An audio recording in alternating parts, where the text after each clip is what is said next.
Clinical psychologist Dr. Charlotte Keating joins me now. Charlotte, it kind of hits home, doesn't it, when you hear from the kids themselves?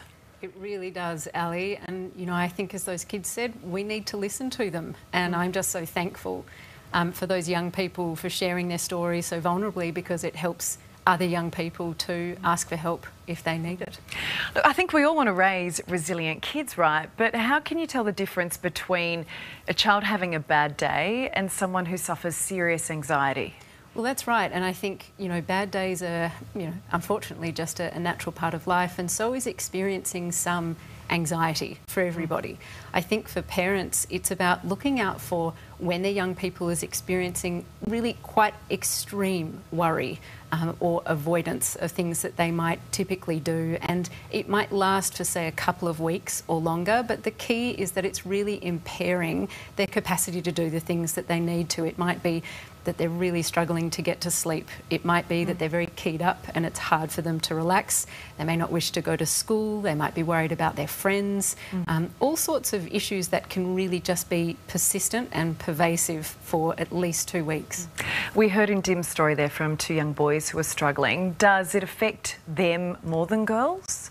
It's an interesting question. Actually, the prevalence of anxiety is more often higher in girls than it is in boys. But I mean, everyone's mental health is important, and it really doesn't matter what age they are, but early intervention is what can be most helpful in the short and longer term too. So is this something that can be overcome, or is it something then that these kids will have to manage right through into adulthood? Well, look, Ali, I think the important thing to note is that anxiety is treatable. 1 in 4 people over the course of their lifetime will experience a diagnosis of anxiety. So it is genuinely common, and there are treatments that can genuinely be helpful. So if somebody perhaps yourself or your young person, is experiencing what you think might be anxiety, I'd recommend going and having a chat with your GP. They'll ask you questions about all areas of your life, because there isn't one single cause for anxiety. So it might be about how's your sleep, how's your family, what's the circumstances generally, how are your friends going, what's school like, to really get a picture to be able to then recommend the appropriate treatment approach. And that could be talking therapy, could be medication even, but that's the place to start. I mean, we talk about the importance of early intervention, but we know with that it can be expensive and there are long wait times. There's extremely long wait times, and I think from an affordability perspective, there really are huge barriers to access for many people. So absolutely, we need more funding, we need more resource, we need, more people out there able to help our young people who really need it.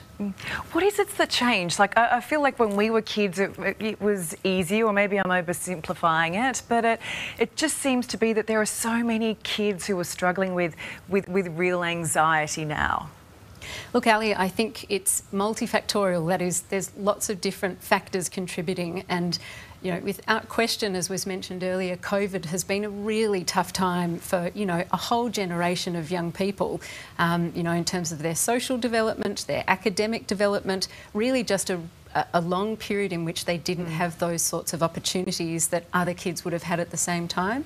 I think technology is wonderful, but we supercharged how we use technology during COVID, and sometimes that can create some challenges with social isolation and maybe not engaging in some of the everyday activities that might otherwise be helpful for development. It always helps we get them outside to play a bit more too, doesn't it? But Doctor, really good to talk to you today. Thank you. Thank you. Appreciate it.